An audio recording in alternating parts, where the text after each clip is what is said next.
Good morning, I'm Harley Schlanger with the LaRouche Organization with your daily update for August 3rd, 2021. I'm going to take up two topics today, one of which is there a shift going on with the Biden administration in terms of relations with China and Russia?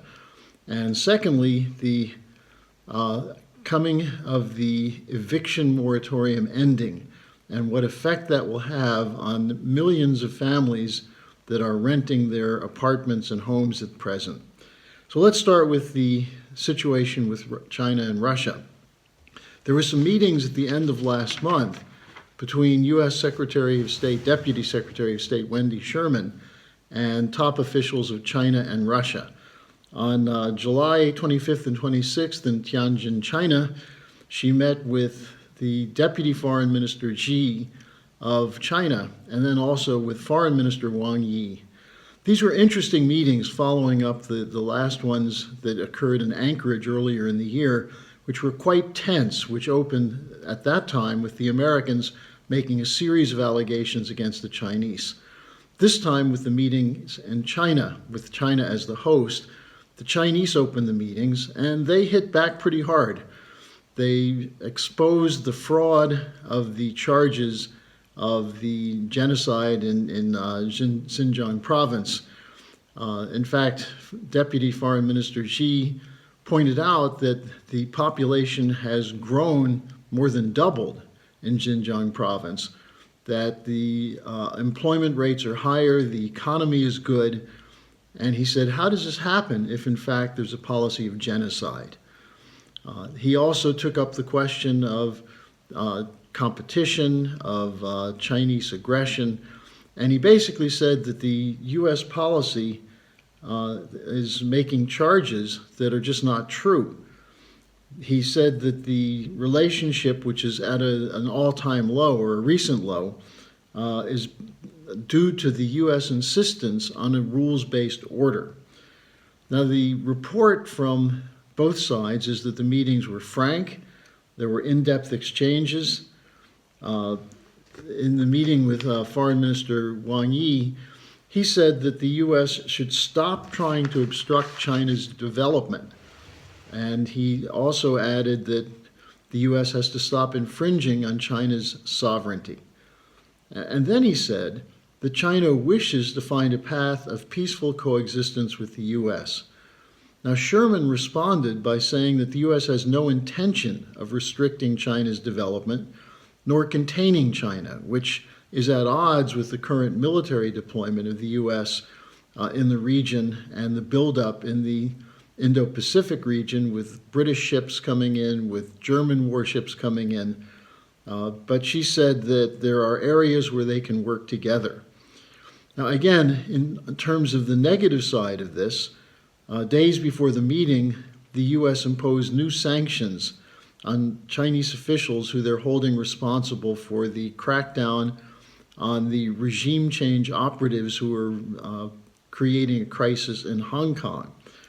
There are other challenges that are coming from the U.S. in terms of sanctions, but there will be follow-up meetings. Now, similarly, in the meeting with Deputy Foreign Minister of Russia, Ryabkov, there was a back and forth on a number of charges, but both sides described the meetings as good. The U.S. said that they were professional and substantive, and this was part of the strategic stability dialogue, which was established during the Biden-Putin summit on June 16th. So in both cases, there's a potential to break out of the collapse that's occurred over the last years, which was especially worsened by the Obama administration. And even though Trump said he wanted better relations, people like Pompeo, former Defense Secretary Esper, worsened the relationship in both cases. The use of sanctions against Russia and China, the charges that both countries were involved in cyber warfare against the United States, against U.S. elections, and so on, devastated the potential for cooperation. Now with the situation in Afghanistan, which we reported on yesterday, with a potential for the United States to collaborate with Russia, China, and other countries such as Pakistan, Iran, and India in stabilizing the situation in Afghanistan, it's imperative that instead of ramping up the Cold War type containment policies of the past, that the U.S. move ahead into substantive discussions with the Chinese and the Russians. Will it go that direction? Well, it's hard to tell because Biden himself gives no real clue. He sometimes just throws things out, such as his claims of Russian cyber warfare and the U.S. response to cyber warfare. But we'll see if something changes as a result of these meetings. There was a follow-up meeting set up with the Russians for the next session of this strategic dialogue for the end of September. Now, on the other subject, the housing, this is something that has suddenly come to a head, but it's something that has been there for a while.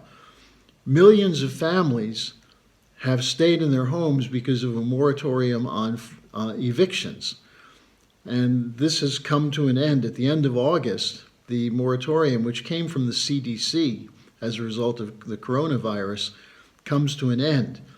There's still money there to help families, but there's a dispute between various governmental agencies, the Congress and the White House, as to how to use this money and how to disperse it. As a result, 7.4 million families face possible eviction in the months ahead. Now, this is not just affecting the families, it affects the landlords. Many of the families live in homes that were investment properties purchased by individuals and other families to secure their future, and they're not getting paid. Landlords face evictions or foreclosures. Now, that then affects the banking system. It affects the mortgage-backed securities and the derivative transactions tied to those. We're facing something that's parallel, not quite the same, but parallel to what happened in 2007, 2008 in the build-up to the 2008 crash. Now, in 2007, Lyndon LaRouche drafted a proposal called the Homeowner and Bank Protection Act, which would have assured there will be no evictions, no foreclosures, that there would be help with families who face this problem. Secondly, the banks would be, those banks that were engaged in lending money for families to live in these homes would be protected, but not the speculative investments, not the mortgage-backed securities, not the derivatives. Well, this should have been done then. It wasn't done. It's time to introduce and pass this bill now. When you're talking about 7.4 million families at a time of an expanded problem with the Delta variant of coronavirus, that you want to put 7 million families in the streets? Now, this is not a question of government bailout. It's a question of competent public health and competent finance. The housing prices are going up, driven by speculation by companies such as BlackRock. They're buying huge numbers of single-family homes and emptying them and then charging high rents for people to move back in. This kind of speculative bubble, it will burst at some point, but in the meantime, it's a huge swindle for these hedge funds and other companies like BlackRock that are taking advantage of free credit from the Federal Reserve to buy the properties, turn them into speculative investments, and then drive families out.